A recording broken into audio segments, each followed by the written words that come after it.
ज्याचा उल्लेख फार होत नाही, जो मला खूप भारी वाटतो, तो म्हणजे पुष्पक सिनेमा. अरे कमाल कमाल. मला रोहित शेट्टीचा पहिला गोलमाल मला प्रचंड, अरे पहिला गोलमाल मस्त होता, प्रचंड आवडला. म्हणजे मला अक्षरशः त्या सिनेमाचा स्क्रीन प्ले पूर्ण पाहिजे मला. अरे मी काय त्याच्यात एंगेज झालो त्या सिनेमामध्ये, असंख्य लूपच काढू शकतो. तुम्ही गोविंद असताना ना स्क्रीनवर बघू शकत नाही दुसरीकडे. They are not telling a joke, they are selling a joke. असं की ती कॉमेडी न आता कमोडिटी झाली आहे. ते कॉमेडीचं जे मेन आहे ना, की धक्का देतं तुम्हाला, ते तसं नाही. आता ऑलरेडी कम्फर्ट झोनमध्ये आहे, आता हे असं वागणार आहे. नमस्कार. काथ्याकूटचा आजचा आमचा एपिसोड असणार आहे कॉमेडी या सर्वांना आवडणाऱ्या विषयावरती. हा विषय सर्वांना खरोखरीच आवडणारा आहे. आज कॉमेडी आवडत नाही असं कोणी सापडणंही अवघड आहे. त्यामुळे या विषयावरती फारशी प्रस्तावना न करता मला वाटतं आपण थेट आता गप्पांना सुरुवात करूयात. कॉमेडी म्हटलं की तुला सगळ्यात पहिल्यांदा काय आठवतं? टॉप ऑफ द माइंड उत्तर तुझं काय असेल?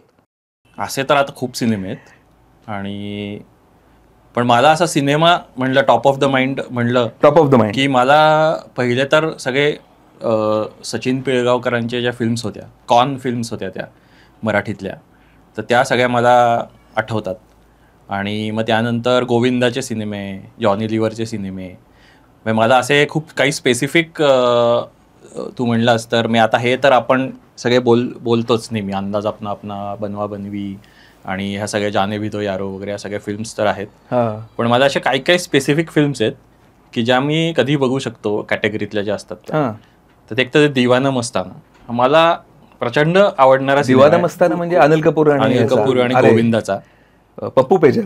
पप्पू त्यातले प्रत्येक कॅरेक्टर आयकॉनिक आहेत. आयकॉनिक तो एक मला खूप आवडतो. मला खासियत काय वाटत का की अनिल कपूर गोविंदाच्या टर्फवर होता.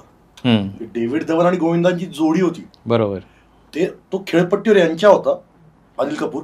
पण अनिल कपूरने टेरिफिक काम केलं, गोविंदासमोर झाकून जात नाहीत. हो हो, खूप भारी काम केलं अनिल कपूर. आणि तो असा वन ऑफ द एक स्टार ऍक्टर आहे की जो ऍक्च्युअली भारी कॉमेडी करू शकतो. अक्षय कुमार एक तसा आहे.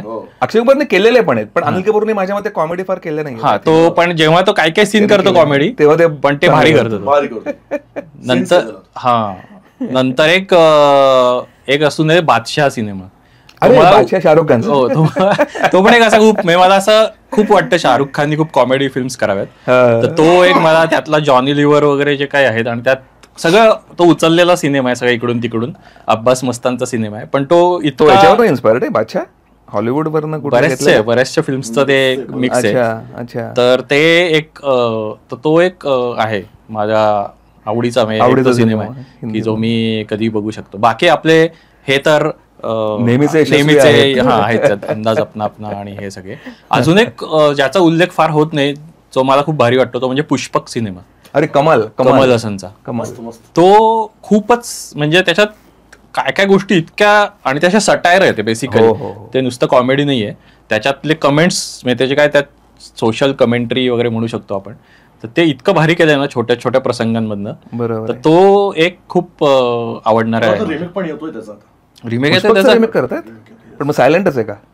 मला ते अनाउन्समेंट झाली अजून डिटेल्स. अच्छा, ओके. तर हे ब्रँड होता. पुष्पकचा एक्सपिरियन्स फारच मस्त होता.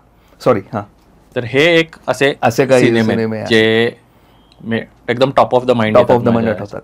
आणि जसं मी म्हणलं सचिनचे सिनेमे, सचिन अशोक सराफचे, की ज्याचा एक ठरलेलं हे असायचं. जसं महेश कोठारेंचं एक ठरलेलं टेम्पलेट होतं, पण सचिनचं म्हणतं की काहीतरी फसवेगिरी असायची त्याच्यात, की कोणीतरी कोणाला तरी वेश बदलून फसवतंय किंवा वेगळाच माणूस सांगून आलाय आणि तो फसवतोय, आणि मग ते सगळी नाट्य उघडकीस येतं वगैरे. तर हे, आणि त्याचं खूप श्रेय वसंत सबनीसांना द्यायला लागेल, कारण त्यांनी ते सगळे लिहिलेले सिनेमे होते. तर हे एक टॉप ऑफ द माइंड माझ्या. ह्याने मी जसं तू विचारलंस तू कधी हसलास, ह्याने मी या सिनेमाने हसलेला आहेस. तुला बनवा बनवी आवडतो का? हो, अशी बनवा बनवी. मला त्या सिनेमाबद्दल एक जरा ऑनेस्टली मला विचारायचं आहे खरं, की बनवा बनवी हा एक कल्ट समजला जातो मराठीमध्ये, पण कॅन वी डिस्कस की त्याच्यामध्ये असं काय आहे की ज्याच्यामुळे तो एवढा कल्ट म्हणून त्याला हे मिळालंय, स्टेटस मिळालं? त्यातले विनोदाबद्दल काही त्याचं काही वेगळेपण आहे का? म्हणजे मला असा एक खरंच प्रश्न आहे.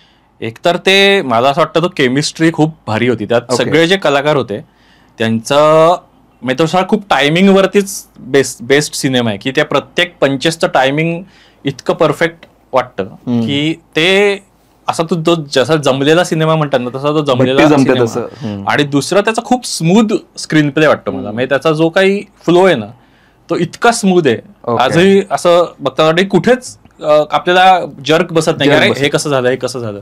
कारण तो खूप मोठा प्रॉब्लेम वाटतो सिनेमांचा की ते सीन्स लिहितात. म्हणजे अमोल जास्त चांगलं एक्सप्लेन करू शकेल पण ते सीन्स लिहितात चांगले पण ते असे जर्की असतात काहीतरी मध्येच हे कसं झालं. राईट. म्हणजे हे अशी अतार्किक गोष्ट कन्व्हिन्स करण्याची जी पॉवर आहे ना ती त्या वसंत सबनीसांच्या लेखनात आहे असं ते एक मला वाटतं. आणि ऍक्टिंग सगळ्यांचे परफॉर्मन्सेस आणि कॅरेक्टरायझेशन खूप भारी आहे. म्हणजे प्रत्येक कॅरेक्टर जसं अंदाज आपणाचं प्रत्येक कॅरेक्टर आपल्या लक्षात राहतं ना तसं मला वाटतं बंधुआबंधूचे एक सुधीर जोशी म्हणा मी तो असा मालक की प्रत्येकाला एक स्पेसिफिक कॅरेक्टर आहे आणि ते जगतात ते कॅरेक्टर. ते असं कॅरेक्टर सोडून मी आता खूप सिनेमात जसे सीनची गरज आहे म्हणून ते काही करतात. म्हणजे जसा अनुपम खेर मला वाटतं त्याचे खूप सिनेमे आहेत तो कधी सिरियस हे असतो कधी एकदम तो कॉमेडी करतो ती सीनची गरज म्हणून. तर तसं नाहीये त्याचं प्रत्येक जण आपापल्या कॅरेक्टरमध्ये राहून करतं त्यामध्ये खूप स्मूथ वाटतं आणि बिलिव्हेबल वाटतं. बरोबर आहे. त्यातला तो धनंजय मानेचा सीन जो होता मला पर्सनली असं वाटतं की त्यातला जो एक काय म्हणू उत्स्फूर्तपणा त्या क्षणी त्याला ते सुचणं आणि त्याने ते कडलं की ह्याच्यातनं जो विनोद निर्माण होतो तो खरंच कमाल असतो असं एक जनरल ऑब्झर्वेशन म्हणून पण आय थिंक म्हणता येईल आपल्याला. आणि बाकी अशी बरीच उदाहरणं आठवू शकतात की त्याच्यामध्ये धनंजय माने इथेच राहतात का त्याच्याशी पॅरलेल तुम्हाला काढता येतात काही गोष्टी आणि त्याच्यामुळे तो सिनेमा एवढा आवडतो आपल्याला. तुझे काय मला टॉप ऑफ द माइंड म्हटलं तर मला दिल्ली बेली खरं एक नाव आठवतं. हिंदीमधला दिल्ली बेली एक मला दिल्ली बेलीची आठवण पण माझी फार भारी आहे. म्हणजे इंदोरला होतो मी तेव्हा ऑफिसच्या कामासाठी आणि मला दिल्ली बेलीबद्दल काही माहीत नव्हतं आणि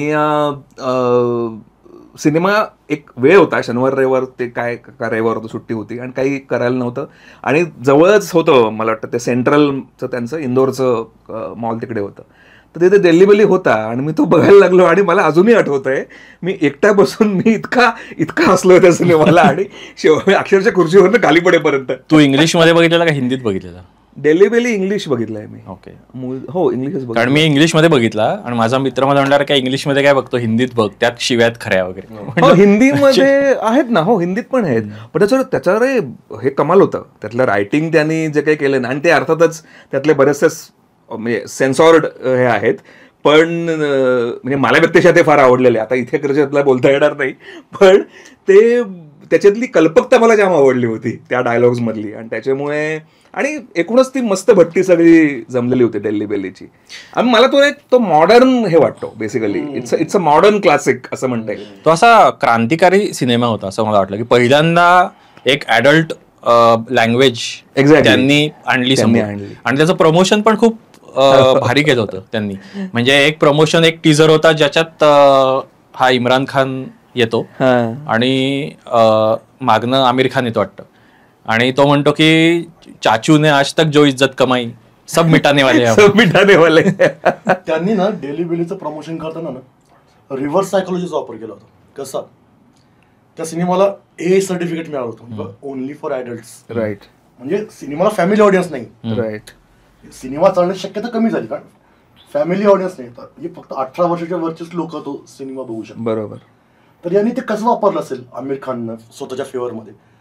त्यांना असं केलं की बाबा लहान मुलांसाठी नाहीये पिक्चर हा तुम्ही लहान आहेत ना नका येऊ थिएटरमध्ये जे मॅच्युअर प्रौढ लोक आहेत त्यांनीच थिएटरमधून असं त्यांनी एक मार्केटिंग कॅम्पेन केलं होतं. ते फार जबरदस्त होतं की एनिवे अलाउड नव्हतंच त्यांना पण नव्हतंच अलाउड पण त्यांना ते की बच्चे लोक तुम्ही राहिले तो तुमत आहो जो मध्ये असा त्यांनी एक हात घातला होता त्यांच्या इगोला काइंड ऑफ. त्याने एक इंटरव्ह्यू दिला होता आमिर खान त्यांना सांगितलं होतं की त्याच्या मार्केटिंग टीम मधले लोक म्हणत होते की छोटी फिल्म आहे. तो म्हणा छोटी फिल्म म्हणजे काय छोटी बरं म्हणजे बजेटने कमी. तो म्हणला सिनेमा छोटा किंवा मोठा बजेटनं होत नसतो. सिनेमा छोटा किंवा मोठा त्याच्या कंटेंटमुळे होत असतो आणि दिल्ली बेली माझी सगळ्यात मोठी फिल्म आहे त्याचं स्टेटमेंट होतं. म्हणजे तो आमिर खान त्याचा मार्केटिंग जीनियस आहे.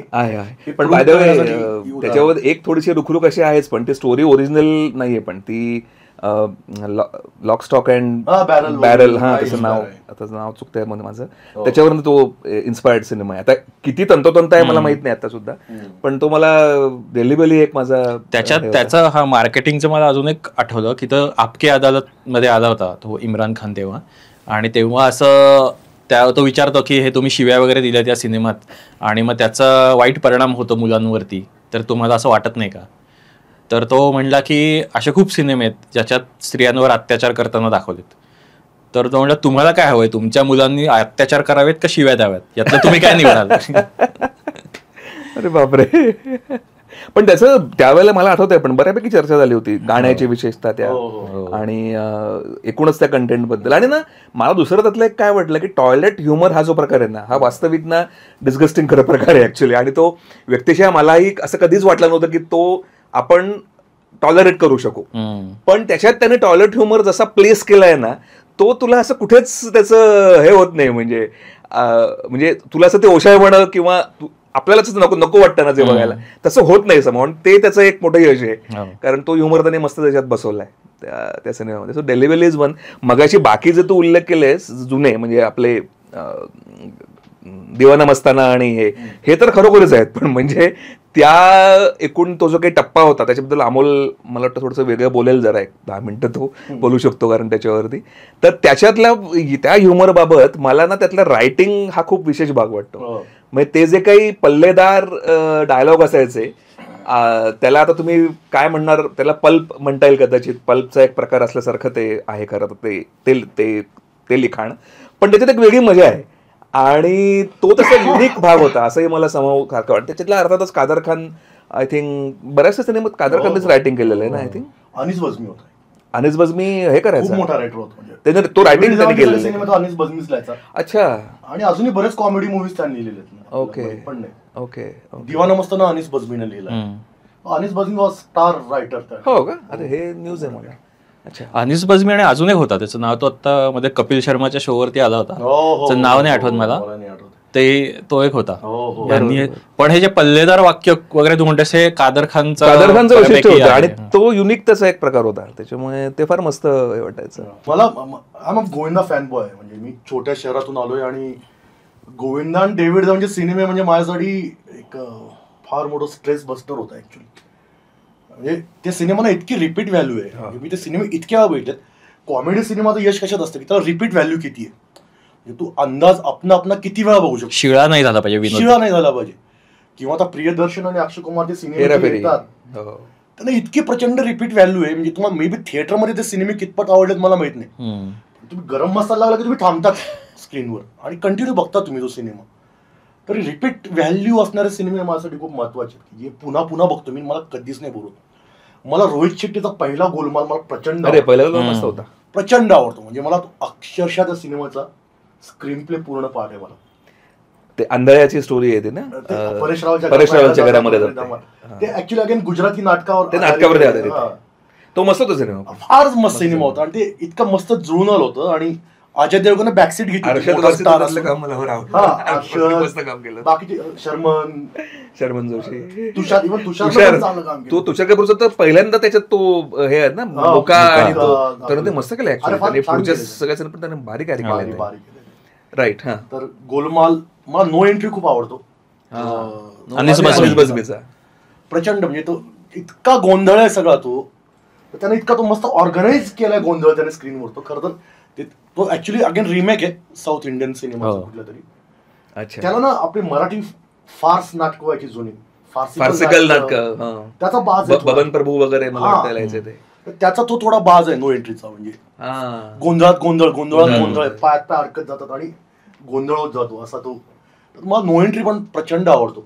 सो डेव्हिड धवन, रोहित शेट्टीचे सुरुवातीचे सिनेमे, कॉमेडी सिनेमे. आता हल्लीचे मला गोलमाल नाही आवडत तेवढे. अनीस बझमीचे सिनेमे हे माझे टॉप सगळ्यात जास्त आवडतं. गोविंदाचं मला मी आधी मध्यंतरीनं मी कुठला अचानकपणे समोर आला म्हणून बघत होतो. हा रे करिश्मा कपूर तो लग्न ठरवत होते, कादर खान त्याचा कोली नंबर 1. अरे मी काय त्याच्यात एंगेज झालो त्या सिनेमामध्ये. म्हणजे तुला कळत असतं बरं का की हे जे काही चालू आहे याच्यामध्ये तू समजा बसलास तर ठरवून तर तुझं असंख्य लूपहोल्स काढू शकतोस, पण तरी सुद्धा तुला ते खेळवून ठेवतात. याचं मला जाम कौतुक वाटतं यार. म्हणजे आणि गोविंदाचा सेन्स जो काही होता ना, तुम्ही गोविंदा असताना स्क्रीनवर बघू शकत नाही दुसरीकडे. एक फार त्याचं आय एम सरप्राइज की अमोल तू दुल्हेराजाचा उल्लेख कसा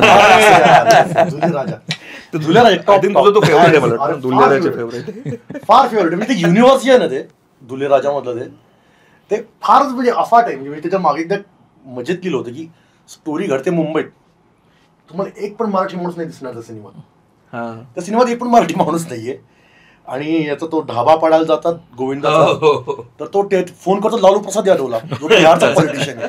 म्हणजे ती मेथड मॅडनेस जी म्हणतात ती काय त्या सिनेमात मेथड इन मॅडनेस ते सगळं जुळून आले माहिती का. कारण त्या डायरेक्टरनं आयुष्यात नंतर कधीच चांगला सिनेमा नाही केला. Harmesh Malhotra, by the way हा हरमेश मल्होत्रा नागिन तो है ना, नगिना आहे. हरमेश मल्होत्राची अजून एक खासियत म्हणजे ना, तो आपल्या ऑस्कर कमिटीचा अध्यक्ष होता बरीच वर्ष. काय सांगतो? अच्छा, आपले सिनेमा ऑस्करला पाठवायचा, तो ठरवायचा कुठला ऑस्कर. हाच किती मोठा विरोध आहे की हरमेश मल्होत्रा ठरवते की हाच नाही, हे सिनेमा नाही, हेच किती मोठे विनोद आहे बघायला. पण दुले राजा म्हणजे, आणि व्हायचं काय, आमच्या ट्रॅव्हल्स मध्ये जो सिनेमा पुन्हा पुन्हा दाखवायचे, इतक्या वेळा दाखवायचे, मी प्रत्येक वेळेस तो बघताना तितकाच हसायचो होतो. तो काही काही सिनेमे बघून बघून पाठ होतात ना, तसा दुले राजा टेरिफिक. ट्रॅव्हल्स मधले सिनेमे हा ऍक्च्युअली एक वेगळा विषय.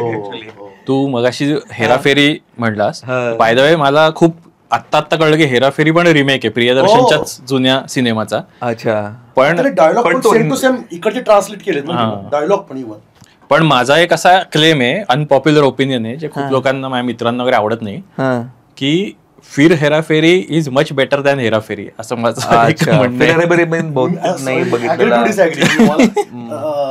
तो मला फारसा कुठला फिर हेराफेरी एवढं नाही मला अपील नाही. म्हणजे मला वाटतं बऱ्याच लोकांना होत नाही. त्याचं मीम कल्चरमुळे त्याचा खूप प्रसार झालाय फिर हेराफेरीचा. हा, पण इतकी मीम्स मला त्यातली क्रेझी कॉमेडी खूप आवडते. म्हणजे काहीही घडतं, एकदम आवडू शकतं. म्हणजे असं ऑफकोर्स हे बेटर त्याच्यापेक्षा वगैरे आपण असं नाहीच म्हणू शकत, पण हेराफेरी सेन्सिबल कॉमेडी ही मला क्रेझी कॉमेडी वाटते. काहीही चाललंय, म्हणजे अनिल आपला जॉनी लिव्हर एका गोरीला केळ खायला देतो वगैरे, काही वाटेल ते असू शकतं. सेम होते, हे तिघं सेम होते. म्हणजे अक्षय कुमार, सुनील शेट्टी आणि परेश रावल. मला वाटतं बिपाशा बस होतं ना त्याच्यामध्ये. हो, तो मला आवडतो ट्रॅक बरं का, किती पैसे घेऊन पळून जाते त्यांचे वगैरे. तो अक्षय कुमार राजपाला टोपी घालतो, फार जबरदस्त होती. तर तो प्रियदर्शन मला वाटतं एक वेगळं हे होतं. प्रियदर्शनचा नव्हता. अच्छा, तो याचा होता नीरज वोरा. लिहिला होता. ओके, त्यानं फिरेला. Okay okay okay okay. पण तो नीरज वोरा हे एक दुसरं नाव आहे बरं का. तो रायटिंग मधला तो एक बराच, मला वाटतं रामगोपाल वर्माच्या सिनेमाला रंगीला त्याचा आहे. बरेच सिनेमे हे तर हे आहेत सिनेमे. अजून एक मला एका डिरेक्टरचा उल्लेख करायचा आहे, म्हणजे जिचे सिनेमे ऍज सच कॉमेडी नव्हते, पण खूप एका अशा मस्त झोन मधले सिनेमे असायचे, ते म्हणजे सई परांजपे. आणि त्यांचा जो ह्युमर होता ना, तो एक खूप वेगळ्या क्वालिटीचा होता आणि जो खूप भारी वाटतो मला. म्हणजे आता कथा सिनेमा तुम्ही बघितला असेल, कथा अतिशय सुंदर, तर त्यात एक नाव खूप भारी वाटतं की म्हणजे एक असा एक सीन आहे की ते चाळीत असतात सगळे आणि हा फारुख शेख एकदम असा चार्मिंग नवीन आलेला मुलगा असतो. तर तो येतो आणि तो म्हणतो की ते माणसं असतात, पुरुष मंडळी सगळी, तर ते म्हणतात की काहीतरी जोक सांग वगैरे, तो लंडनवर आलाय वगैरे असं सांगायचं. तर तो आता काहीतरी असं तो ऍडल्ट जोक सांगायला असं जवळ बोलवतो सगळ्यांना, हा बोल, आणि तो सांगतो आणि अशी सेन्सर्ड ना अशी एक पार्टी आली फक्त आणि म्यूट केलंय आणि तो सांगतो आणि सगळे हसतात वगैरे. हा टाईपचा जो असा मेटा टाईपचा जो ह्युमर आहे तो फार भारी आहे. Sridevi is my all time favourite comedy मध्ये, नो डाऊट. म्हणजे मला श्रीदेवी ऑफकोर्स, मला तो मिस्टर इंडियातला सीन खूप भारी वाटतो. ते कुठला? ती असं ती बहुतेक ती काहीतरी दारू चुकून पिते का असं काहीतरी होतं, ती चार्ली चॅप्लिन बनून जाते, जुगार वगैरे खेळ चाललेला असतो, तो तिने मला वाटतं फारच भारी केलंय. मला हिंदीत नाही, मला मराठीमध्ये सगळ्यात मला वाटतं की बेस्ट आणि त्याच पुन्हा होणं खूपच अवघड वाटतंय म्हणजे रंजना. त्यांचं इतकं भारी कॉमेडी टायमिंग होतं. म्हणजे त्यांचे असे 2 सिनेमे मला प्रचंड आवडतात. एक बिनकामाचा नवरा आणि दुसरा एक सासू वरचढ जावई नावाचा सिनेमा आहे. दोन्ही ते अशोक सराफ आणि त्यांची जोडी. अरे म्हणजे इतकं म्हणजे खूपच भारी लेवलचा अभिनय आणि सगळं टायमिंग आणि हे सगळं आहे. आणि जे असं मोकळेपणा आहे ना, जो कुठले इनिबिशन्स नाहीत आणि असं मी आता ती गावातली एक हे दाखवली आहे, कॅरेक्टर आहे ते खेडेगावातली बाई, त्याचे सगळं बरोबर ते सगळी बॉडी लँग्वेज तिची कॅरी केलेली असते आणि त्याच्यात पुन्हा विनोद निर्मिती केली. तर ते एक मला त्या खूप आवडतात. मग वंदना गुप्ते ते पण खूप सुंदर आहे. रीमा लागूंचं पण तसं आहे, पण त्यांनी फार त्यांचे कॉमेडीला डेव्होटेड रोल्स नाही आहेत, पण त्यांना तो सेन्स होता. रीमा लागूंना चांगला सेन्स होता असं मला वाटतं.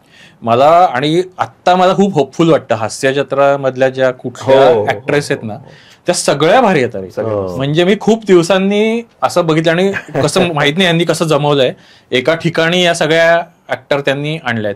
तर त्याचा तो गुलकंद नावाचा सिनेमा आला होता. तो सिनेमा ठीक आहे, पण त्यातले त्या इशाडे म्हणून जे ऍक्टर आहे तिचं काम मला खूप आवडलं. म्हणजे खूप दिवसांनी मला असं फिमेल कॉमेडी लीड जे आहेत त्यांचं असं काम आवडलं. तर ते एक हे खूप मला आवडलं. मला वाळवी मधली पण ऍक्टर आवडली होती कॉमेडी, म्हणजे जबरदस्त होती. अनिता दाते. अनिता दातेचा रोल तर छोटासाच आहे. शिवानी सुर्वे बरोबर, सॉलिड तिने मस्त तिचा सेन्स जबरदस्त होता. त्यामुळे ती एक मला खूप प्रॉमिसिंग वाटली होती वाळवी मधली. उषा नाडकर्णींचं एक कधी कधी असं वाटतं की त्यांचं वळू देऊळमध्ये त्यांचं हे आहे असं मला वाटतं. त्यांना बहुतेक मिळत पण नाही आणि करायला असं पण असतं ना, स्त्रियांना लिहिले पण जात नाही त्या स्त्रिया कॉमेडी करायचे रोल. असं आपण समजा आठवायचा प्रयत्न केला की फोकस्ड ऑन फिमेल कॅरेक्टर अशी कॉमेडी, तर फारसं चालबाजच एखादं नाव आठवत. सीतावर गीता होती एकेकाळी, पण अदरवाईज बोल मध्ये जुही चावला होती. जुही चावला आणि ती कारण तेव्हा त्या स्टार होत्या म्हणून त्या सिनेमा असा त्या मिळवू शकले. पण म्हणजे फिमेल कॅरेक्टर आर्टिस्ट पण अशा तुम्हाला दिसत नाहीत आपल्याला की ज्या जसं हे लोक होते. मला वाटतं ना ते प्री कन्सिव्ह नोशन पूर्वग्रस्त की आपल्याकडे फारसा समज की स्त्रिया जमणार नाही कॉमेडी, त्यांनी स्त्रियांना विनोदच कळत नाही. खूप लोक विचार करतात बरं का असं की स्त्रिया आहे ना, स्त्रिया उत्तम ड्रायव्हर नसतात स्टेरियोटाईप आहे ना. तसं एक दुसरं स्टेरियोटाईप की स्त्रियांना विनोद नाही कळत बाबा, असं चुकीचं आहे अर्थातच. त्याला म्हणजे त्याला काही आधार काही नाहीये, पण नाही म्हणलं तर त्या प्री कन्सिव्ह नोशनचा परिणाम होतो तुमच्या लिहिण्यावर आणि डायरेक्शनवर. खूपशा म्हणजे ते व्यंगावर हसणं जे आपण म्हणतो जो विनोदाचा हे आहे तशाच होत्या. म्हणजे की अशा जास्त असं जाडीवरती हसणं, टुनटुन वगैरे तसंच होतं मी स्त्रियांच्या बाबतीत. आणि मी आता स्टँडअप कॉमेडियन्स बघतो बरंच, महिला भारतीय बरं का, किती उत्तम करतात. पण मग एक दोन गोष्टी मला काय जाणवतात, त्यांच्या ह्याच्यात पिरियड्स हमखास येतात जोक्स मध्ये. बॉयफ्रेंड्स येतात, त्याचं स्त्री पण असणं सेल करतात की काय असं पण आय डोंट नो. म्हणजे ते मला असं म्हणजे कॉन्क्रीट विधान नाही करतात, पण ते त्यांना ऑडियन्सला जे पाहिजे ते देतात असं मला ऑनेस्टली वाटतं. ते स्टँडअपचा विषय निघाला म्हणून तो एक वेगळा जॉनर आजकाल मात्र आता खूप हे झालेला आहे आणि I think it's a welcome thing. Welcome thing आहे. पण माझा एक थोडासा प्रॉब्लेम आहे की ते आता नाव comedians are trying to become actor in films. तर तो माहिती नाही तो किती यशस्वी आतापर्यंत तरी मला दिसत नाही तो फार यशस्वी झाला. ऍक्टर असे कुठले उदाहरण म्हणजे कपिल शर्माने हिरो बनला, तर त्यात म्हणजे ते होत नाही तिथे बनला.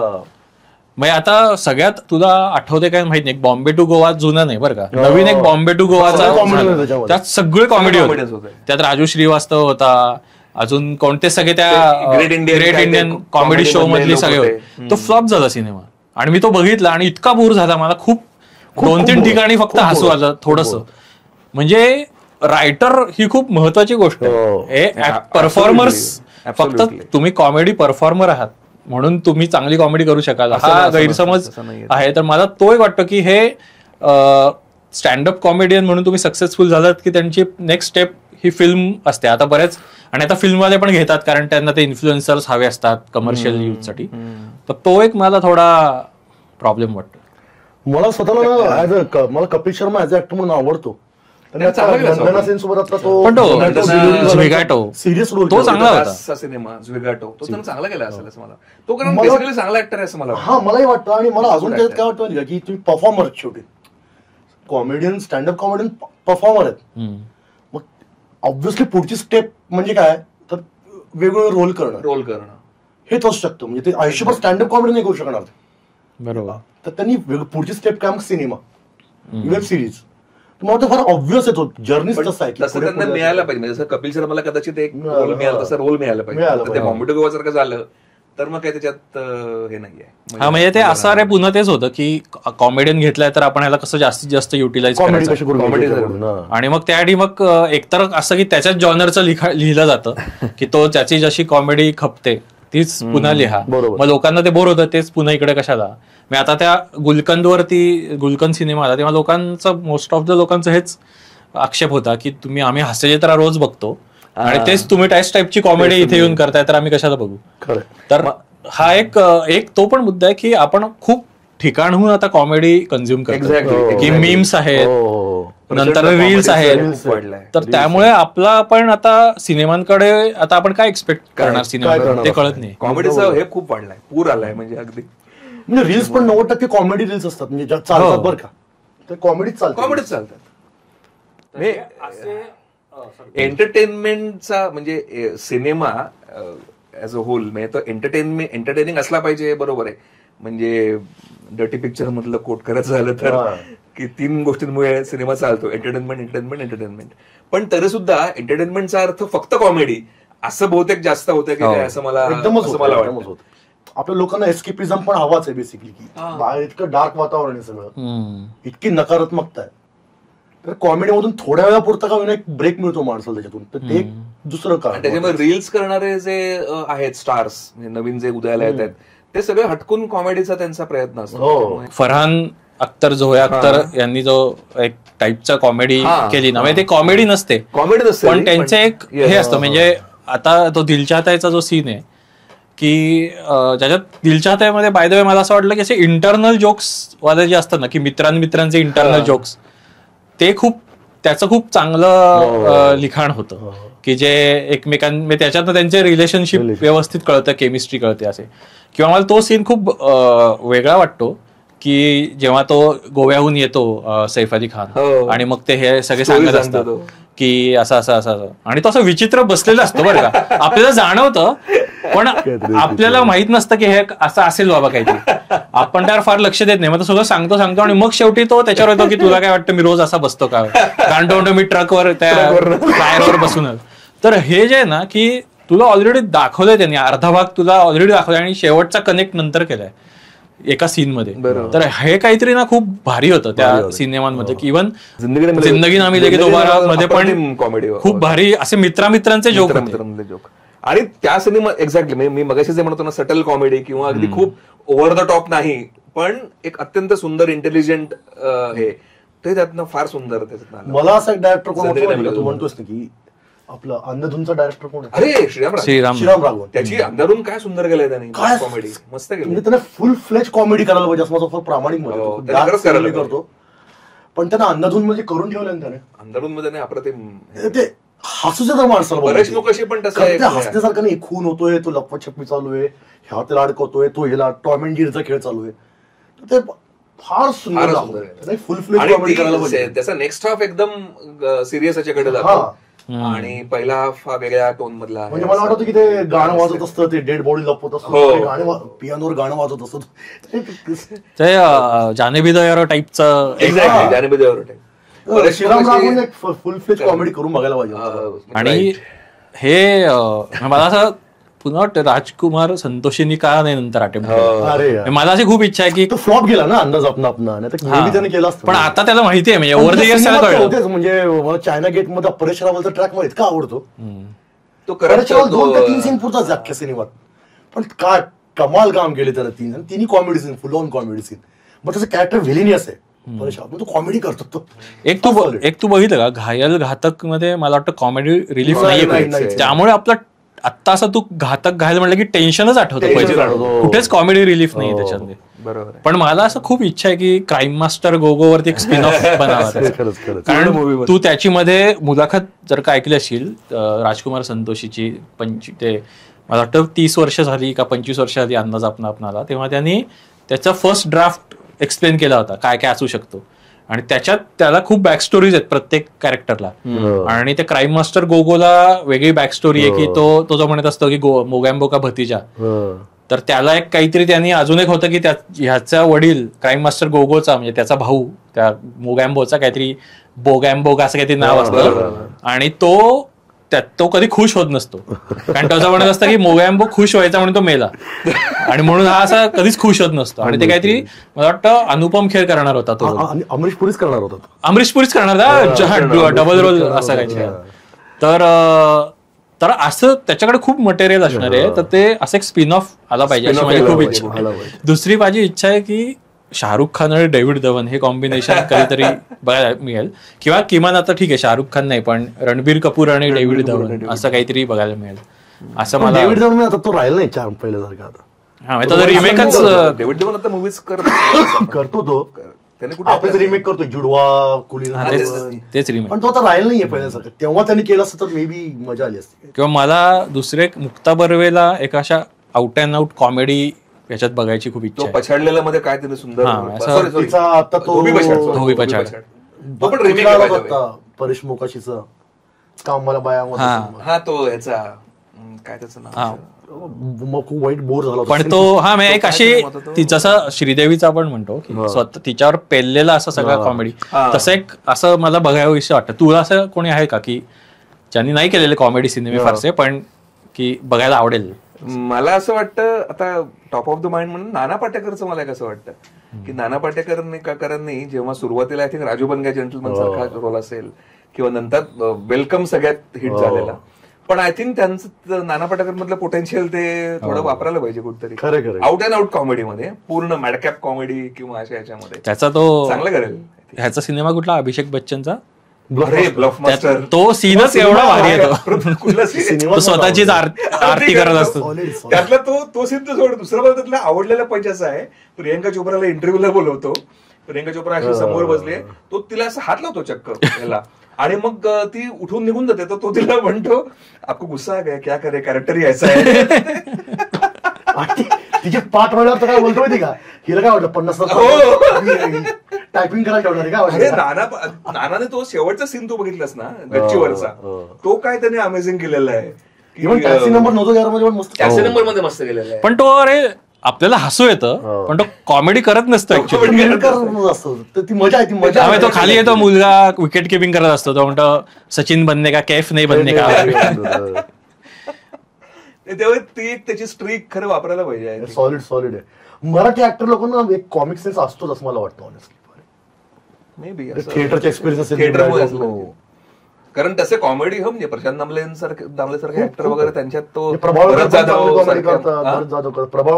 सुंदर करतात. अरे म्हणजे प्रभावकर आणि मोहन आगाशे दोघंही इतके सिनियर आणि स्टालवार्ट्स आणि तो कथा दोन गणपतरावांची काय फिल्म केली सई परांजपे प्रोड्यूस ते प्रोडक्शनचं मला माहित नाही. यांचा सिनेमा आहे तो आपले अरुण खोपकर. ते ऍक्च्युली चेकॉवच्या कथेवरती आहे ते रशियन कथे चेकॉवच आय थिंक रशियन कथेवरती तो आधारित आहे. एक मला असा एक प्रश्न वाटतो की बाकीचे जे जॉनर असतात आपले थ्रिलर सस्पेन्स इमोशनल ड्रामा वगैरे तर हे जरासे युनिव्हर्सल असतात का आणि म्हणजे कोणालाही आवडतात त्या प्रकारचे पण कॉमेडी हा एक असा जरा कंडिशनल गोष्ट आहे का की तुम्ही एका स्कूलचे असाल तरच तुम्हाला ही कॉमेडी आवडते तुम्ही अशा टाईपचं असाल तर तुम्हाला ती कॉमेडी आवडते. आता मला असं वाटतं की मी जसं या सगळ्या वसंत सबनीस स्कूलचा विद्यार्थी आहे तर मला मग वेगळ्या टाईपची नाही आवडत कॉमेडी. मग असं एक तिथे मला असं कॉमेडीच्या बाबतीत असं होतं का असं प्रश्न आहे. I don't think so. मला समहाव असं मला विचारशील तर नाही मला असं वाटत की वेगळ्या स्कूलचं म्हणजे तुला म्हणायचं की वसंत सबनीसांची कॉमेडी आता तुला तर सुद्धा तुला गोविंदाची कॉमेडी आवडते ना म्हणजे आणि मे बी वसंत ते सेम आहे का म्हणजे असं तुला नाही मला म्हणायचं की आता इमोशनल सिनेमा एक सीन असेल तर सगळेच रडतात त्याच्यात युनिव्हर्सली. बरोबर आहे. त्यात असं नाही की तू असं बोललास तरच मी रडीन तू असं बोललास तरच मी रडीन असं नाही वेगवेगळं काही. पण विनोदाच्या बाबतीत असं नेहमी होतं की अशा टाईपचा विनोद पाहिजे मग दुसरे म्हणतात नाही अशा टाईपचा पाहिजे किंवा असा निखळ विनोद पाहिजे मग हा ऍडल्ट विनोद आहे वगैरे. तर तिथे असे स्कूल्स पडतात का असं? स्कूल्स पेक्षा ना मला वाटतं ना की विनोदाचे जे संदर्भ असतात ना समजा अमेरिकन सिटकॉम मी एक बघतोय त्यात अमेरिकन संदर्भ आहेत ते मला माहितच नसतील तर मग तो जोकच लँड नाही होणार मला. मला सुरुवातीला रेफरन्स लागतात इमोशन्स. फार सिम्पल उदाहरण सांगतो. रेफरन्स लागतात. प्रत्येक मित्रांच्या ग्रुपची आपापली काही कॉमेडी गोष्टी असतात ते हसतात. ते बाहेरचा माणूस येतो त्यांच्यामध्ये कळत नाही का हसतात, एवढी नॉर्मल गोष्ट आहे. तर ना ते संदर्भ त्याच्यामध्ये कॉन्टेक्स्ट ह्या गोष्टी फार महत्वाच्या असतात. म्हणजे मी द सिम्पसन्स बघायचो सुरुवातीला, माझी फार आवडती हे ती कार्टून सिरीज. तर मला ते सुरुवातीला कळायचंच नाही, कारण ते अमेरिकन संदर्भ असायचे, अमेरिकन समाजाचे. तुमच्या विनोदात सामाजिक संदर्भ कुठलेत आणि बाकी संदर्भ कॉन्टेक्स्ट कुठला आहे तो माहित असल्याशिवाय तुम्हाला ते जोक्स लँड नाही होत. आणि त्याच्यामुळे विनोद हा युनिव्हर्सल असणं फार अवघड आहे, फार अवघड आहे, कारण ते संदर्भ कुठले टाकताय तुम्ही. मला असं मला वाटतं की युनिव्हर्सल जेव्हा तुझा ह्युमन लेवलला युनिव्हर्सल जे काही एलिमेंट्स आहेत ना, म्हणजे उदाहरणार्थ मागे आपण बोललो होतो एका एपिसोडमध्ये ऑफिस बाबत आपण बोललो होतो. आता ऑफिसमध्ये पूर्ण अमेरिकन सेटअप आहे, सगळं तिथलं वेगळं आहे, पण तिथे सुद्धा जेव्हा त्यांच्यामधल्या जे काही इंटरॅक्शन्स आहेत, गिव्ह अँड टेक आहेत, त्याच्यामध्ये ते आपल्याला भयंकर आवडतं. आणि मला असं वाटतं की आता प्रँक्स करणं, उदाहरणार्थ त्या दोघांनी प्रँक करणं याच्यावर ड्वाईटवरती, पॅम आणि जिमनी, किंवा तुझा मायकेलचे अत्यंत मॅडकॅप प्रकार, तर तो मॅडकॅप प्रकार आपल्याकडे पण घडलेले असतील कुठेतरी कदाचित. त्यामुळे मला वाटतं की तो जो ट्रिगर जो आहे ना ह्युमरचा, त्यातला काहीतरी वियर आणि मॅडकॅप, तो थ्रेड कॉमन आहे, त्याच्यात हे नाही पडत. रेफरन्सनी केले जाणारे विनोद नाही कळणार. आणि दुसरं महत्वाचं जे मला खूपदा जाणवतं ते म्हणजे अमेरिकन एकूण कल्चरचा तो भाग आहे म्हणा, युरोपियन अमेरिकन आणि आपला तो फरक, की तिथे अनेक गोष्टी ज्या ह्युमरमध्ये बोलल्या जातात ते आपल्या इथे आपण सहनच करू शकत नाही.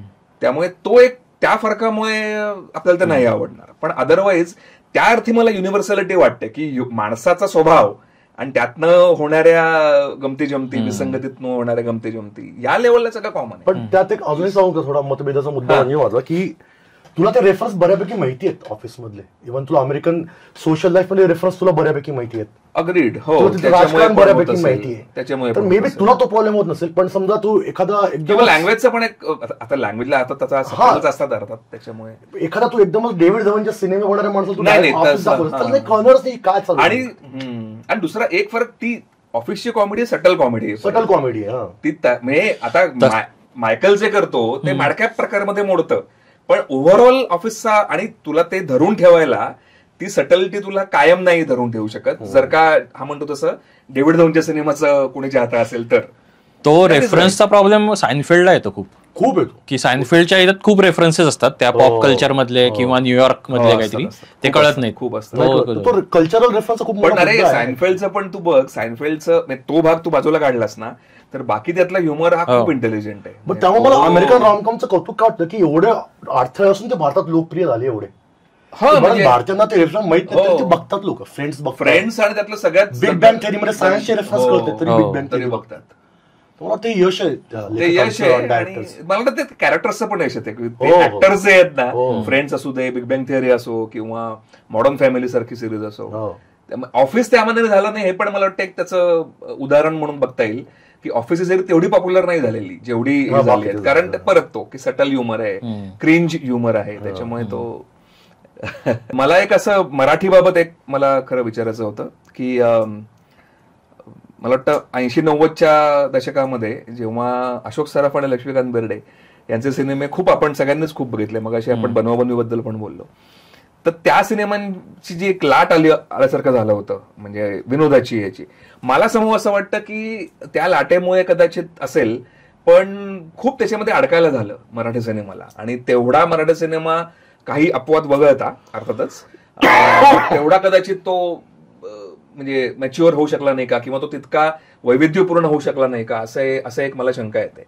आणि दुसरं एक असंही म्हणता येईल, म्हणजे अशोक सराफ हा अर्थातच हे ग्रेट अभिनेते आहे, त्याच्यात काही शंकाच नाही. मला तर असं वाटतं की अशोक सराफ हे थोडेसे अंडर युटिलाइज्ड अभिनेते आहेत ऍक्च्युली. पण त्याचा तो साचा ठरलेला होता त्या सिनेमांचा सगळ्या, आणि त्याच्यामुळे त्याच्यात एक खूप रिपिटेटिव्ह मला एक भाग फार जाणवतो त्याच्यामध्ये. सो असं एक वाटतं का की त्याच्यामुळे ते मराठी सिनेमा थोडा फिरत राहिला त्या सायकलमध्ये आणि पुढे जाऊ शकला नाही, असं वाटतं का? नाही, मला ऑफकोर्स तर टेम्पलेट कॉमेडी तयार झाली, असं तो साचा झाला, तू म्हणतोस ते बरोबर आहे की त्याच टाईपचे यायला लागले. पण तो मला जनरलच मराठी इंडस्ट्रीचा प्रॉब्लेम वाटतो की असं मला वाटतं की नेहमी आयडेंटिटी क्रायसिसमध्ये असते की आपण नेमकं काय डिलिव्हर केलं पाहिजे ते कळत नाही. आणि ते म्हणजे जसं असं म्हणलं जातं की सांगते ऐका सिनेमा आला, त्यानंतर तमाशा पटत चालतात सगळे, मग नंतर हे बनवा बनवी किंवा ह्याच्यानंतर सगळे कॉमेडी आले, मग सैराट नंतर सगळे खेडेगावातल्या लव्ह स्टोरीज किंवा असे, किंवा शाळा नंतर लहान मुलांचे खूप सिनेमे आले. तर हे जनरलच कॅरेक्टरिस्टिक आहे आपल्या मराठी सिनेमांचं. हा काही अपवाद नाही, म्हणजे अपवाद नाही, सगळीकडेच होतं. म्हणजे हिंदीमध्ये पण होतं. म्हणजे बायोपिकची लाट आली की बायोपिकच यायला लागतात. म्हणजे मला आठवतं एकाच वर्षी भगतसिंगचे 4 पिक्चर रिलीज झाले, पोलिसांचे चित्रपट आले की पोलिसांचे चित्रपट आले. आता जसं हॉरर कॉमेडी येते. सो तो कसं असतो ना, एक स्वतःहून खूप काही क्रिएटिव्ह करण्याचं लोकांची इच्छा नसते. ते बिझनेस सेफ साईडने विचार करत असतात की मी काय केलं म्हणजे माझे पैसे वसूल होतील सिनेमा. तो एक अँगल आहे खरं. आणि जेव्हा त्यांना कळतं की आता कॉमेडी सिनेमा चालतायत, कॉमेडी करूया, त्यातला कमर्शियल भाग मला वाटतं मोठा. पण मला वाटतं ती जी लाट होती अशोक सराफ लक्ष्मीकांत बेर्डेंची, ती मला वाटतं ती मारक नव्हती, ती कारकच होती. ओके. कारण त्याने ती इंडस्ट्री टिकली असं मला वाटतं. नाहीतर गुजराती इंडस्ट्री सारखं वगैरे झालं असतं आपलं. किती वाईट फेज झाली मराठी सिनेमामध्ये. म्हणजे वर्षाला 1 का 2 मराठी सिनेमा रिलीज व्हायचे फक्त. मला वाटतं 99-2000 नंतर. श्वास ही पण प्रचंड वाईट अवस्था होती, कारण सिनेमेच चालत नव्हते. वर्षाला एखाद दुसरा सिनेमा मराठी यायचा फक्त. श्वास मला वाटतं पहिला त्यांनी बदललं त्याने. पण म्हणजे हे सिनेमे किती महत्वाचे होते. म्हणजे कमर्शियल सिनेमा नेहमीच महत्वाचा असतो. मुद्दा तोच आहे की त्याला किती टीका करा कमर्शियल सिनेमावर, पण शेवटी तो ऑडियन्स थिएटरमध्ये घेऊन येतो. आणि पैसा चलन वलन होतं, पैसा येतो. आणि कदाचित दादा कोंडके सारख्या यश पण त्याच्यातच होतं की ठीक आहे सिनेमे तुम्हाला ते आवडू शकतात किंवा नाही आवडू शकतात, मुद्दा वेगळा आहे. त्याचं महत्व तुम्ही नाकारू नाही शकत. हे माझा फार दादा सिनेमा कुठला आवडलेला आहे? मला सोंगड्याचा त्यांचा खूप आवडतो. सोंगड्याच मला. तुम्हाला असं काही स्पेसिफिक? मला राम राम गंगाराम खूप आवडतो मला. नंतर काय आलं, दादा खूपच द्वयार्थी कडे डबल मिनिंग जोक. आधी तसं नव्हतं त्यांचं. आधी त्यांच्या सिनेमात निखळ विनोद असायचा, नंतर फार डबल मिनिंग होत गेलं. पण मला सुरुवातीचे त्यांचे सिनेमे आवडतात. मला त्यांची पैवा पैवे म्हणून एक मूवी त्यांचा मी बघितला होता, डेक्कन थिएटर जेव्हा होता तिथे. पण तो मी समाव नंतर मी तो पळून आलो होतो. मला समाव नाही बाबा फार त्याच्यामध्ये हे झालं रमायला. आणि तिथे मला ना एक वेगळी जाणीव पण झाली ऍक्च्युली. ते पण खरं सांगायला पाहिजे की थिएटरमध्ये मी आणि माझा मित्र दोघे बसलो असताना ना, आम्ही आजूबाजूला बघत होतो. आणि तो सगळा वर्ग जो अमोल नेहमी म्हणतो की तो सगळा वर्ग हा मला कळत होता की तो श्रमिक वर्गातले आहेत ते, आणि ते सगळे ते एन्जॉय करत होते. मला ते तेव्हा जे काही रिलेशन झालंय ना, तेव्हा मला जाणवलं होतं की शेवटी I think like it applies to various other aspects of life. आर्टला पण हा आस्पेक्ट खूप लागू होतो की शेवटी तो क्लास डिवाइड हा एक मुद्दा खूपच तिथे होतं. आणि ते तुम्हाला नाकारता येत नाही यार. म्हणजे त्या लोकांना ते आवडत होतं ना, ते एन्जॉय करत होते. म्हणजे ते तुम्ही कसं हे करणार. आणि हे तर मला वाटतं विनोदाबरोबर तू इतर पण ह्याला म्हणू शकतो, संगीताला असेल, कुठल्याही प्रकारच्या अजून कला प्रकारांना असेल. कमिंग बॅक टू आपली कॉमेडी, मला तुझा प्रश्न विचारलास तर त्या अशोक सराफ लक्ष्मीकांत बेर्डेंच्या लाटेनी नुकसान फार झालंच नाही असं मला वाटतं. पण त्यानंतरचे त्यांचं जे काही वेगवेगळी व्हर्जन्स यायला लागली, त्यांच्यासारखं कॉमेडी करायची, त्यांच्यासारखे विनोद करायची, त्यांनी खूप नुकसान झालं असं मला वाटतं. त्याच्यानंतरचे जे कुठले विनोदी सिनेमे आले आणि त्यात वेगवेगळ्या कलाकारांनी काम केलं, तर त्यांनी समूह त्यांचीच एक मिमिक्री करत राहिले ते त्या आधीच्या यांची. आणि म्हणून मग ते कुठलेच मग आठवतच नाहीत आपल्याला नंतरचे असे कुठले सिनेमे. मला एक सतीश तारे हे मला खूप एक्सेप्शनल नाव वाटतं की ज्यांनी ज्यांची स्टाईल होती आणि स्वतःच एक स्कूल होतं, पण त्या अनेक वेगवेगळ्या कारणांमुळे ते नाही मिळालं. सिनेमामध्ये ते एवढे येऊ नाही शकले. पण ते आपलं दुर्दैव आहे खूप असं वाटतं मला. पण अदरवाईज बाकीचे सगळे ते लक्ष्मीकांत बेर्डे, अशोक सराफ यांचेच वारसा चालवणाऱ्यासारखे असं मिमिक्री करणारे असं वाटलं मला. म्हणून त्याचे छाप निघत गेले. मराठीत गल्लीत गोंधळ दिल्लीत मुजरा सिनेमा तुम्हाला फार आवडता सिनेमा. तो त्यांचा आहे का? दादा कोंडकेंचा नाही. आता मकरंद नसपुरे, सयाजी शिंदे, ते नाव मला अरविंद जगतापांनी लिहिलाय सिनेमा. तो डायरेक्टर कोण होतं मला आता नाही क्लिक होत. मकरंद नसपुरे आणि मकरंद नसपुरे, सयाजी शिंदे, ते भोसले, नागेश भोसले. फार म्हणजे पॉलिटिकल कॉमेडी ती आणि फारच तुफान. मला फार आवडतो. आणि त्यात खूप पॉलिटिक्स हे खूप प्रकर्षाने येतं त्याच्यात. म्हणजे असं नाही की फक्त हा एक कोणीतरी सरपंच आहे आणि मग त्याच्या बाकीचेच विनोद, असं नाही. Political comedy. गावातलं राजकारण कसं असतं त्यांनी फार सटली ऑथेंटिकपणे दाखवले सगळं. असं खरं तर मग अपवादात्मकच म्हणायला लागतील. आय थिंक निशाणी डावा अंगठ्यात असं हे होतं पॉलिटिकल. आता कॉमेडीच त्याला म्हणावं लागेल. म्हणजे मला आता महाराष्ट्रामध्ये आधारित टिकल ते पॉलिटिकल सारखा कार्यक्रम हे आता सांगावं लागेल लोकांना. आता तुम्ही पॉलिटिकल कॉमेडी कॉमेडी आपण नाहीच करू शकणार. टिकल ते पॉलिटिकल मध्ये त्यावेळेच्या सगळ्या लीडरवर इतके पॉइंट्स असायचे, इतक्या सगळ्या लीडर्स लोकांची खेचलेली असायची. असा शो आता होऊच शकत नाही आपल्याला टिकल ते पॉलिटिकल. मला वाटतं विनोदाला तसे थोडे दिवस वाईटच बरे नाहीयेत असं म्हणायला हरकत नाही का. We can safely say that. म्हणजे दिवस बदलतील अशी आशाही करूयात, पण सध्या तरी जरा परिस्थिती अवघड आहे. पण आत्ताच्या सिनेमांबद्दल काय जनरल मत आहे तुमचं? सगळे हिंदी मराठी जे कुठले असतात? मला असं वाटतं की थोडं जास्त हे होत आहे. म्हणजे कॉमेडीचं ना, म्हणजे मगाशी जसं अमोल म्हणाला ना की कमर्शियल बंधन तुम्हाला करायला लागणं हे समजण्यासारखी गोष्ट आहे.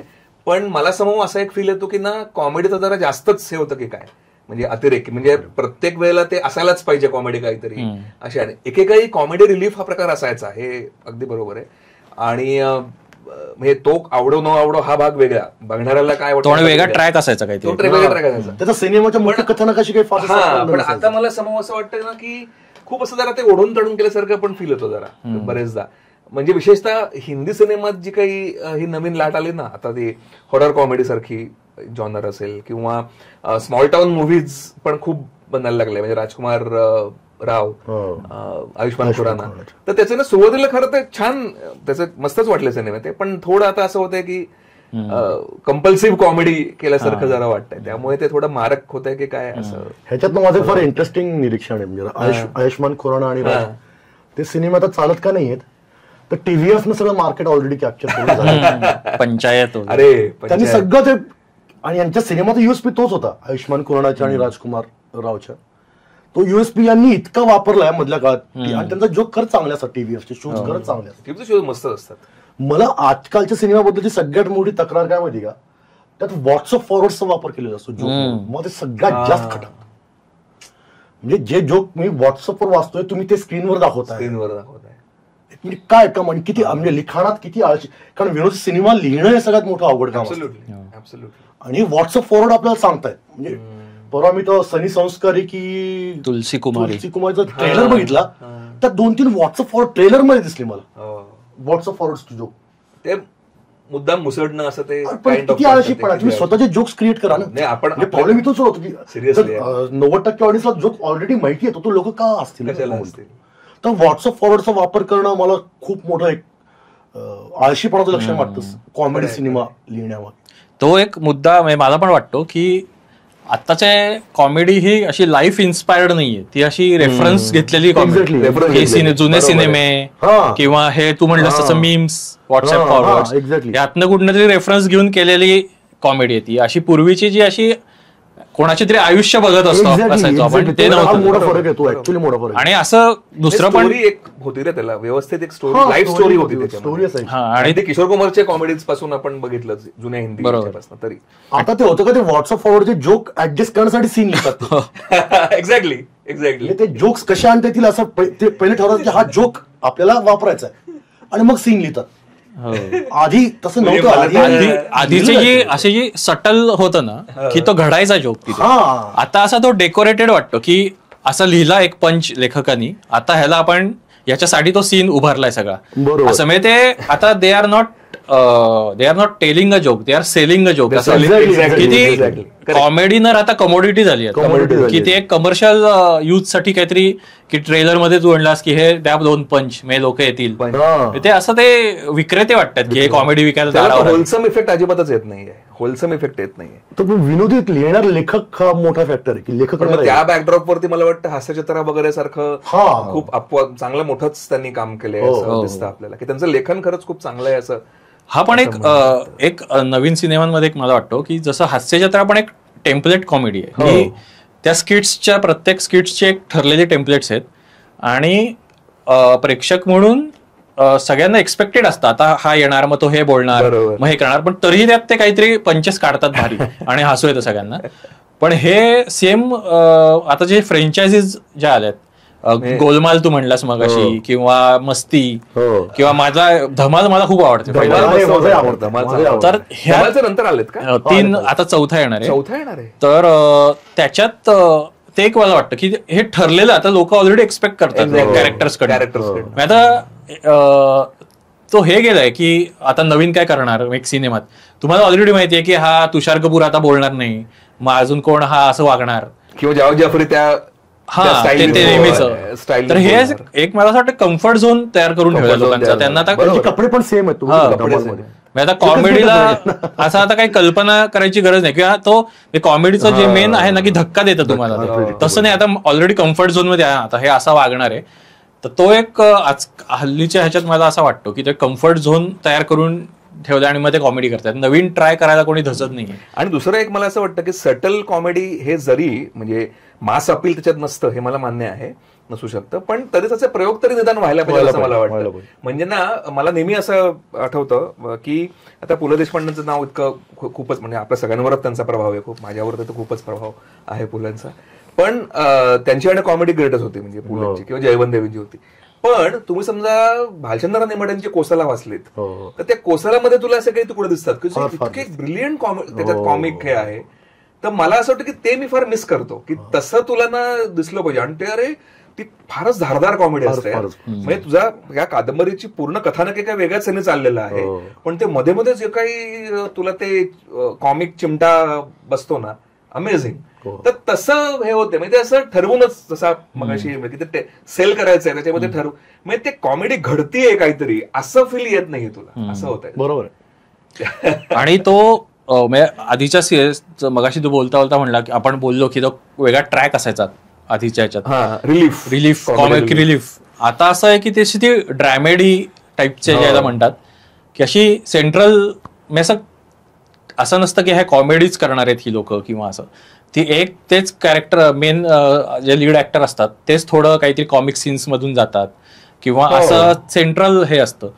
तर तो एक फरक मला वाटतो की पूर्वीच्या सिनेमात असं डिस्ट्रॅक्शन असायचं कॉमेडीमध्ये तुमच्या कथेपासूनचं. आता ते त्या कथा पुढे नेण्यामध्ये किंवा इव्हन आपल्याला रिफ्लेक्ट होण्यामध्ये असं काहीतरी असतं की आपण ते बघून आपल्याला वाटतं अरे हो रे बरोबर आहे, त्यांनी काहीतरी विसंगती दाखवली आहे कुठली तरी आयुष्यातली, अशा पण असतात. म्हणजे चांगल्या सिनेमांबद्दल बोलतोय की ज्याच्यामध्ये तो भाग जास्त असतो.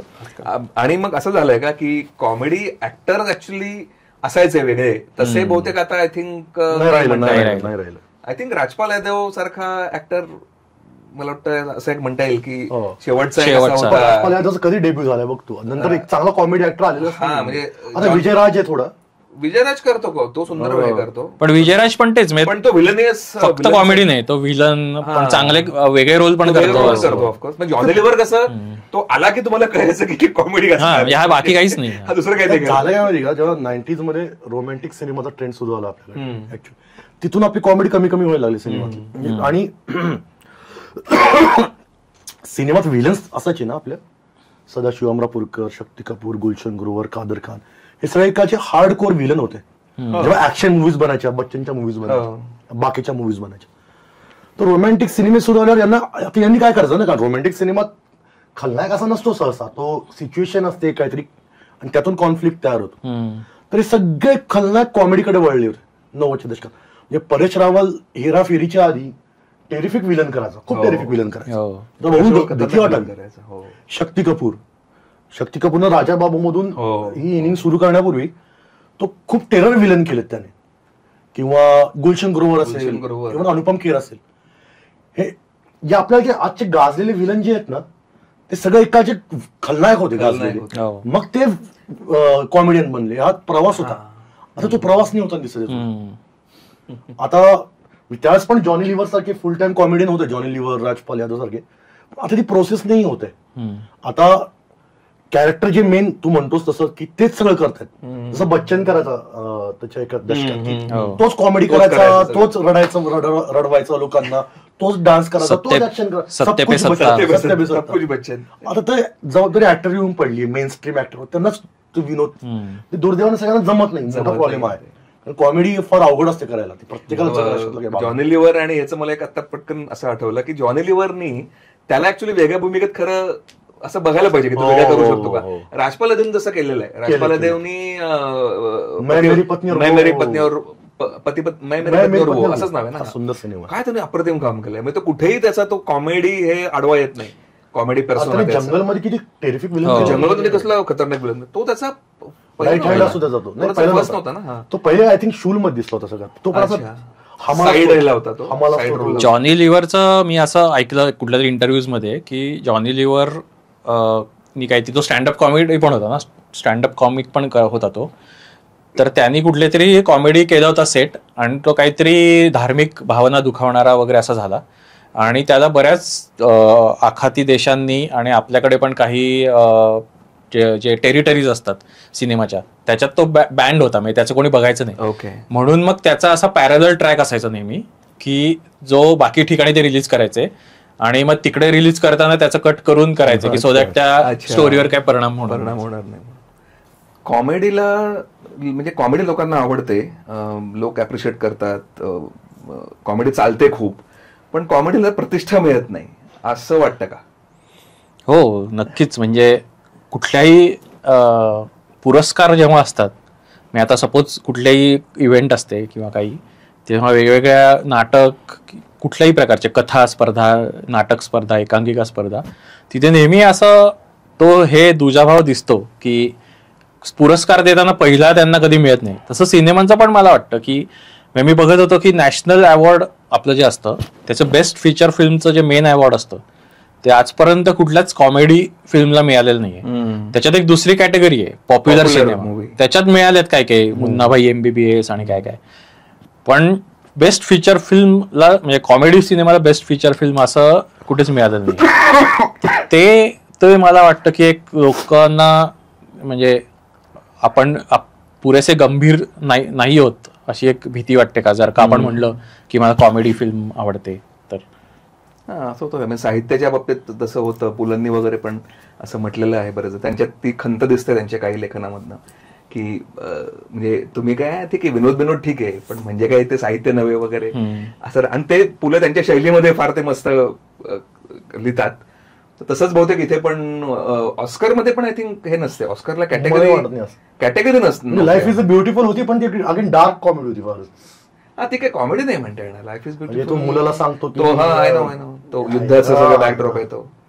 पण त्याच्यात आपल्याकडे कॅटेगरी कॉमेडीची होती आहे ना, ती फिल्मफेअर मध्ये बेस्ट कॉमेडियन. ऑस्कर मध्ये मला वाटतं कॅटेगरी अशी नव्हतीच कधी की. पण ते मेन कॅटेगरी का कम्पीट नाही करू शकत हाच मोठा प्रश्न आहे.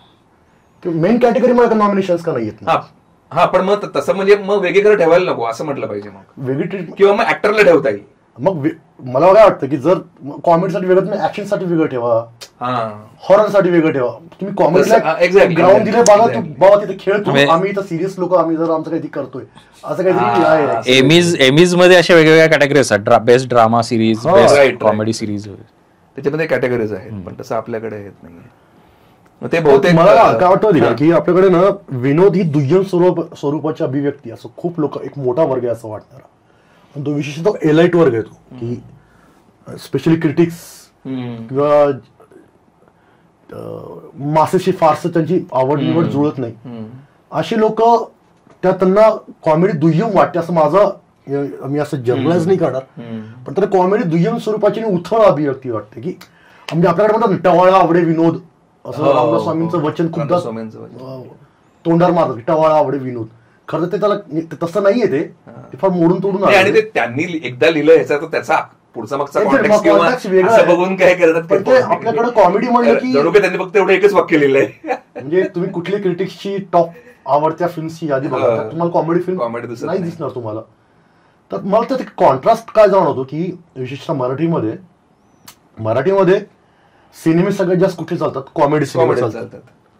मराठीत नाटकं कुठली सगळ्यात जास्त चालतात, ऑल द बेस्ट असेल, यदा कदाचित असेल, सही रे सही असेल, कॉमेडी नाटकं चालतात.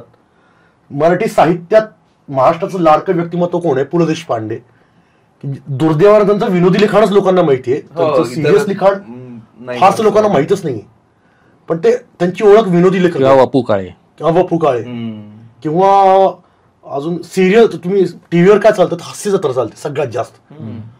म्हणजे मासेस कडून मोठा आश्रय आहे कॉमेडीला. पण जेव्हा एलाइट वर्ग पुरस्कारांची अशी जी यादी बनते तेव्हा त्यात कॉमेडी नसते अटकून.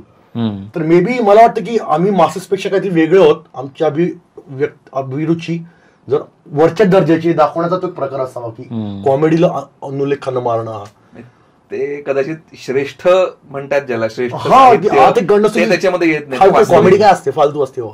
आता म्हणजे मी आता असं म्हणणार होतो की समजा शेक्सपियरने कॉमेडी लिहिली असती तर कदाचित असं झालं असतं की त्याला पण प्रतिष्ठा मिळाली असती.